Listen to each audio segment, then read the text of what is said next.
There's a lot of pressure on this particular story because 2 days ago, Readercon tweeted, whoever's behind the Readercon Twitter feed, I think we've just found the best title of any story being read at the convention. It's like, oh great, now let's hope the story has anything to it as opposed to just the title. This is a story that is on submission and therefore unpublished, and the title of the story is The Pillow of Disappointment and What Was Found Beneath It.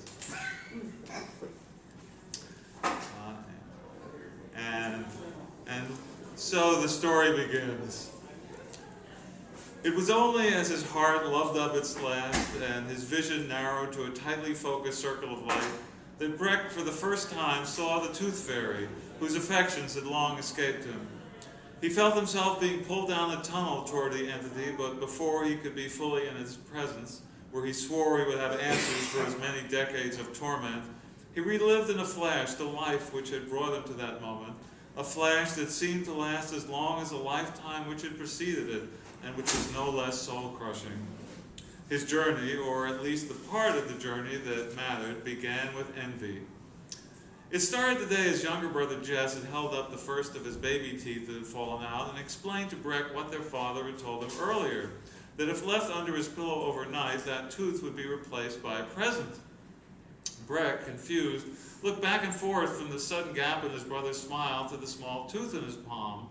Then he snatched it away from Jess, and as he held it over his head, fending off his leaping brother, he marveled at the tiny fragment of bone and wondered why had their father never told him such a thing could occur. It wasn't until later that night, as Breck tucked into a bed across from Jess in the room they still shared, and watched as his brother reverently placed the tooth beneath his pillow, that he wondered something else, something far more puzzling. Why had he never learned it was even possible for a tooth to fall out until this event had occurred to his little brother, who, after all, was 3 years his junior? What was wrong with his own teeth that they remained firmly in place? He lay in bed, running his tongue over his teeth, the only teeth he had ever known, even though, based on what Jess had told him, they should have been long gone and mostly replaced. He looked over to his brother's side of the room and kept his eyes wide in the grainy moonlight for the arrival of the Tooth Fairy. He needed to see the exchange of tooth for gift, an exchange which had yet been denied him and which by all rights should have been his first. Instead, he fell asleep, witnessing nothing but childish dreams of his own teeth falling out, hitting the floor and transforming on impact into toys while Jess looked on in amazement, until he was awoken by the sound of his actual brother dancing around the room in his pajamas, a shiny coin over his head. Having missed the magical visit and seen his brother rewarded, Breck felt doubly cheated. After he brushed that morning, counting carefully as their family dentist had instructed him to do, he couldn't help but stare in the mirror at his perfectly spaced, blindingly white teeth. So bright they were, he almost couldn't bear to look at them, but he also couldn't bear to look away. He stared so long his mother had to shoo him out of the bathroom for fear he'd miss the school bus. Breck usually begrudged riding along with his brother, but that morning the opposite was true. Instead of seeking out a seat as far away from Jess as possible, he plopped down beside him and set out to make a deal. For the next tooth that fell out, Breck offered to pay twice what their parents had told Jess the Tooth Fairy would give in order that he might claim it as his own. Jess demanded he throw in 2 of his favorite comic books, but Breck didn't quibble. This had suddenly become far too important to him, and the deal was done. During the weeks that followed, Breck grew impatient, waiting for his brother's tooth to loosen, and took to examining Jess's mouth after each meal to make sure the detachment hadn't already happened and the prize accidentally swallowed. Their parents were pleased at what seemed to be the brothers' sudden closeness, though they had no idea of the reason behind it, and Breck made sure they didn't find out, shushing Jess whenever it seemed he was about to explain. When Jess finally came up to him one afternoon on the school bus home to show him an even wider gap in his smile, followed by a tooth in his hand, Breck felt the night to be impossibly far away. He carried that tooth clasped tightly in his hand the whole of the day, fearful one of his parents might throw it away as trash if he left it on a shelf, or that he'd lose it if placed in a pocket. When it was finally time for bed, he shoved the tooth under his pillow as he had seen his brother do weeks earlier, though with far more excitement, for his, after all, was a world turned upside down. And then he waited, sure he could feel the tooth through the pillow beneath his head, even though he knew it was impossible to do so. He wanted to see the transaction occur, but somehow knew, not knowing how he knew, that it could only happen while he slept. So he struggled to drift away, but found it as difficult as if it were Christmas Eve. When morning finally came, he snapped awake with no memory of having fallen asleep. The moment the sun shot through the window to hit his eyes, he lifted the pillow, his heart thumping, and discovered disappointment. For there was not a coin as had delighted his brother, but rather a second tooth, side by side with the first, one barely distinguishable from the other. He had no idea what this meant. Had the Tooth Fairy's response to his substitution of Jess's tooth for his own been to return his brother's initial offering?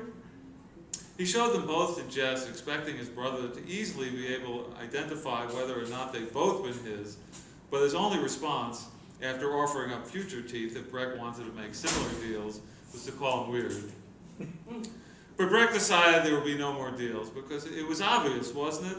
The Tooth Fairy would clearly only accept a tooth of Breck's own making, which was a problem because as the preceding weeks had startlingly exposed to him, he had never lost one. Remembering all the advice his dentist had ever given, he knew what he had to do next, which was ignore it all as best as he could. He stopped eating carrots and apples, pocketing them while he only pretended to chew, and instead began gobbling down candy apples and jujubes, peanut butter and jawbreakers, caramels and root beer barrels, putting his allowance toward anything he could think of which might cause a tooth to rot or crack. He stopped brushing each morning and evening, instead running the water in the bathroom and making gurgling noises to fool his parents into believing he was unchanged. When at night he'd discover a raisin, or better yet, a fragment of a jelly bean, or even better than both, the head of a gummy bear, which had survived the day stuck between his teeth, he was delighted. He'd pray for the healthy tooth beside each sugary treat to become riddled with cavities, but somehow, each morning when he woke, all evidence of the previous day's candy binge would be gone. His teeth seemed healthier than the day before, gleaming as if he'd just returned from the dentist after a cleaning. He'd study each tooth in the morning mirror and find no stain, tap each and find no sign of wobble. He realized he'd have to make more strenuous efforts if he wanted what all others had seemingly already experienced. He began by forging his father's signature on a permission slip and joining his school's junior football team. He had no interest in the game, but he knew what playing it would mean for his mouth. He pretended to wear the guard his coach handed out to each of the players and headed out for his practices with a smile he hoped would be absent on his return. But no matter how many times he was tackled, his teeth remained as tight as if bolted in place. He signed up for all the other sports the school offered, baseball, soccer, wrestling. When in the thick of it, he aimed himself at any elbow or ball that came his way, but nothing. His teammates, faced with such collisions, became battered and bloody, but Breck's smile was untarnished. He wished it was winter so he could see what ice hockey could do for him, because he'd learned from television what the game had done to the professional players, and yet at the same time he knew it would have been as useless an attempt as all the rest. Breck's affliction, for that's what he thought of it as, was evident only to himself at first, but once he entered high school it became evident to all, for though he grew, his teeth did not. They became too small for his face, or rather, he'd become too large for them. And though they were perfect, their stable size within his growing jaw gave the impression they'd worn away the nubs. The girls would laugh and turn away, which was bad enough, but the boys would laugh and come closer to taunt. Piranha boy, mushmouth, bite me. Oh, that's right, you can. And then the pushing and shoving would begin. He had to find a way to make it stop. He begged Jess to help, not with the substitution of swapped teeth, for he no longer thought of the prize such a trade would buy, but only of freedom from what he presented to the world every time he opened his mouth. Besides, his brother had long since lost them all. Now, what he needed was aid with attempts at extractions he knew he could not ask of others and could not perform alone. Jess agreed, no longer needing to be bribed with money or comic books, as he was embarrassed to be seen with Breck, and wanted as much as he did for it, whatever it was, to be over. Breck remained still while Jess used every tool from their father's collection, hammering, drilling, and sawing, succeeding with none of those implements but dulling them all. tying a string around one of Breck's teeth and tethering the other end to their parents' car before driving off only resulted in a damaged rear bumper they had difficulty in explaining. And as for leaping from the roof of their garage, well, let's just say Breck's ankles were not as sturdy as his incisors. Whatever craziness they tried failed, and soon Jess was no longer willing to try because they had drifted, or rather were pushed apart, and why not? His brother had grown and was ready for grown-up things, but though Breck had grown, his teeth had not. He had become a freak, unfit for the company of others. He dropped out of college, for he could tell that even his professors had trouble stomaching him, and besides, no diploma would ever be large enough to mask his ailment. He tried to get a job. He needed money for what he saw as what had to come next, but no one would hire him. No one wanted to share an office with a man whose baby teeth had never fallen out. He ended up working at a series of temporary jobs that could be handled at home over the telephone as a telemarketer, survey taker, medical billing processor, any position in which he could thrive by voice alone. Eventually, he earned enough money to see a specialist. His family dentist had been useless, and Breck knew he needed something more. My phone's going on.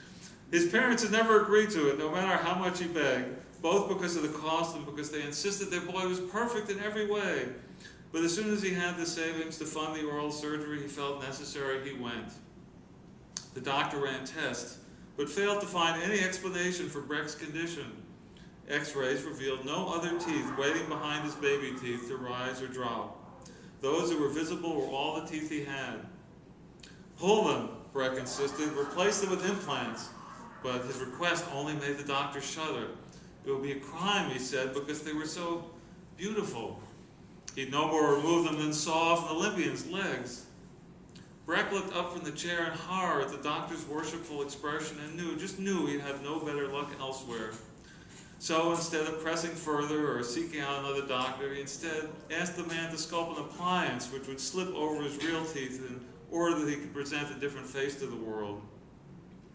Breck saw disappointment in the man's eyes that he would wish to hide his teeth away, but he acquiesced, if only to prevent him from attempting a more violent solution that might damage them. And there was disappointment in Breck's heart as he realized that what mattered to the doctor most wasn't Breck, but his damn teeth. The first time he left the doctor's office, looking as he felt the rest of the human race look, the acrylic shattered before he could reach the lobby, and when he returned to display the debris that had fallen out into his hands, the doctor could only scratch his head. The second time Breck tried to make his way home, the false teeth literally melted away, and Breck returned to the office holding out a waxy puddle in his cupped hands. The doctor sighed and asked whether Breck was sure he wanted to go through with this, that these material failures were surely of his own subconscious making.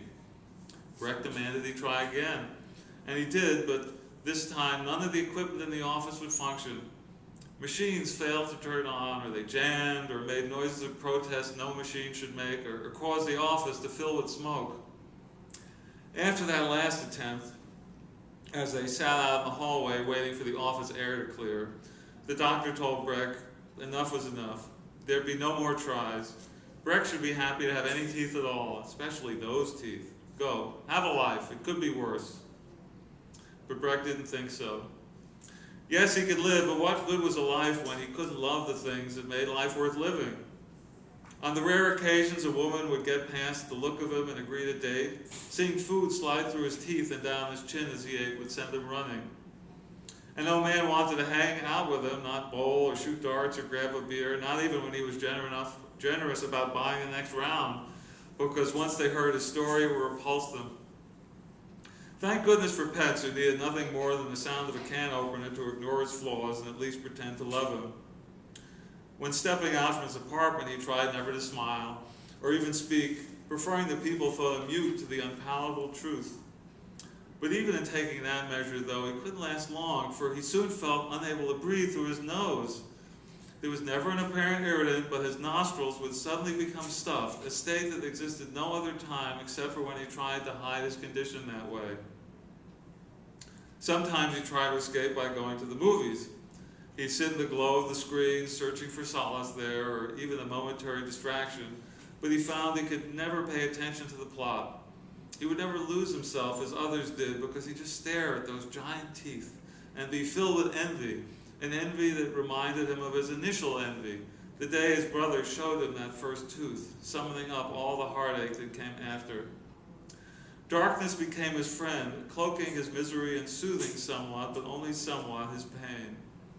He started taking long walks at night, where he found at first that his face hurt from relaxing its muscles after the tightness and tension of keeping his lips sealed all day. But the relief would only be momentary.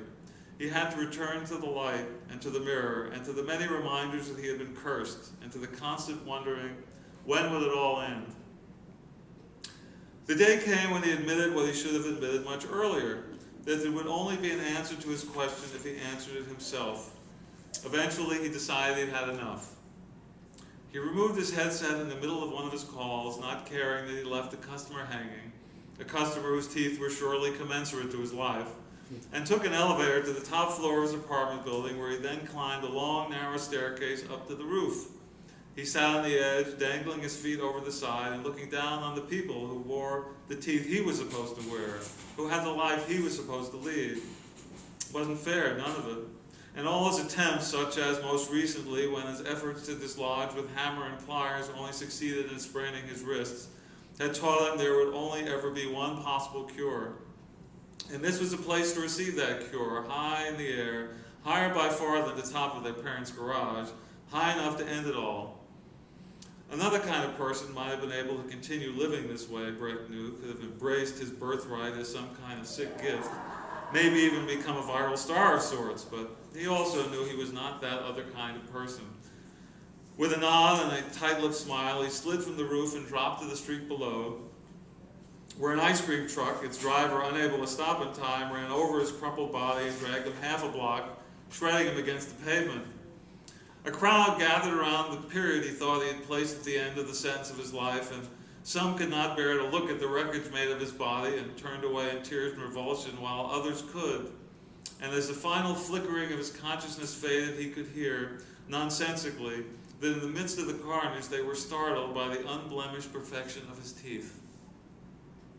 And once that recap of his life was over, in a flash that was no flash to him, and his life, or rather his life after death, resumed, there it was, the Tooth Fairy, staring at him with an admiration that perplexed Breck, considering the emotions which raged through him and the first words to come out of his mouth. "Why do you hate me so?" Breck asked.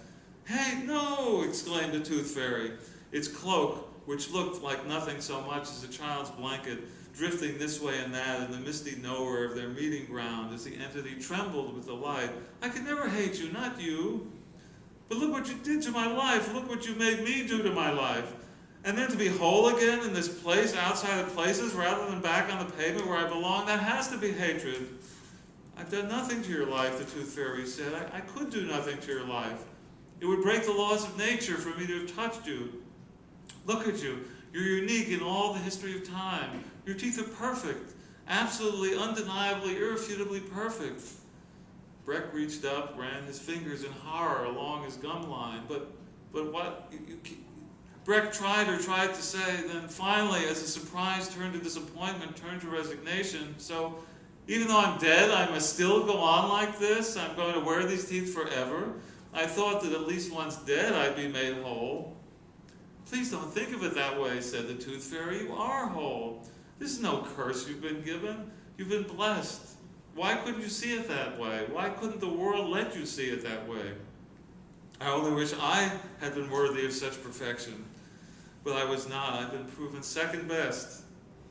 The Tooth Fairy grinned ruefully then, and Breck could indeed see that the god's teeth, if the Tooth Fairy can be considered a god, paled before his own.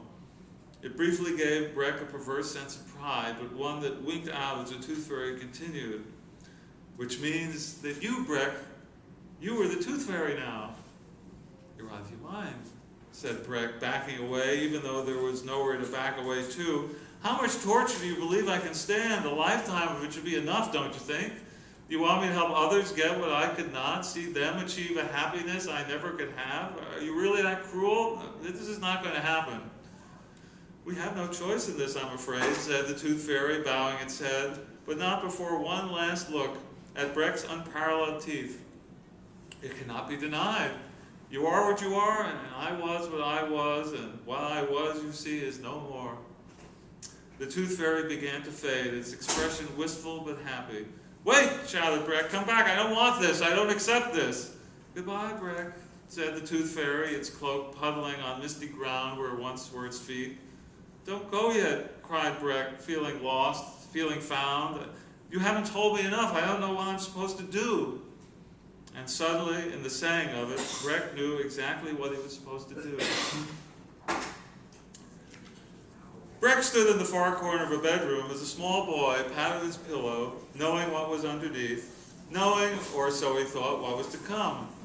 Hidden by the shadows, his emotions roiling on this first night of the first day of the new life that had been thrust upon him, Breck waited for his supplicant to fall asleep. It wouldn't be good for the child to see him. No one should see coming the moment which will change his life, especially the young, for whom each second should be allowed to remain a surprise. And Breck imagined that from now on he would be full of surprises. Once the boy was out, his breathing slow and even, Breck stepped forward, slipped his hand beneath the pillow, and received a tooth not 1/100th as beautiful as the least of his own. The child's offering offended him.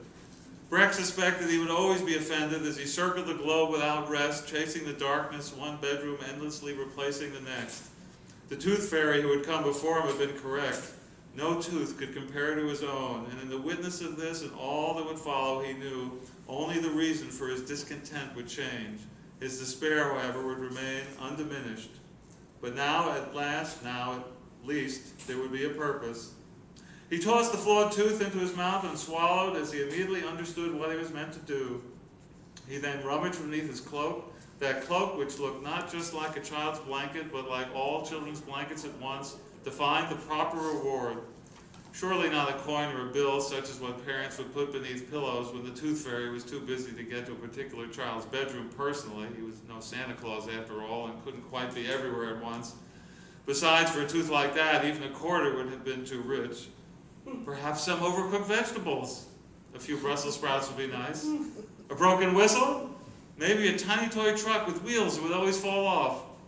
Ah, wait, he knew. A sheet from a forgotten homework assignment due the following morning. Perfect. Breck slid the page beneath the pillow and stepped back into the shadows. He wished he could wait to see the child's response, even though he knew that if the child happened to wake before he had gone, his glowing teeth would give away his presence. Besides, he had many more stops to make, many more hopes to collect. Revenge, thought the tooth fairy, is sweet. He smiled, his teeth lighting the room, adding, but luckily not likely to cause cavities. With that, embracing what he had become, Breck tightened what was now his cloak of disappointment about his shoulders and was gone, already thinking of what lay beneath the next pillow and all the pillows to come. Thank you very much. And with that, I yield. I have gone beyond my time by a minute or two. So, thank you very much for coming. If there are any questions, I'll take them out in the hallway.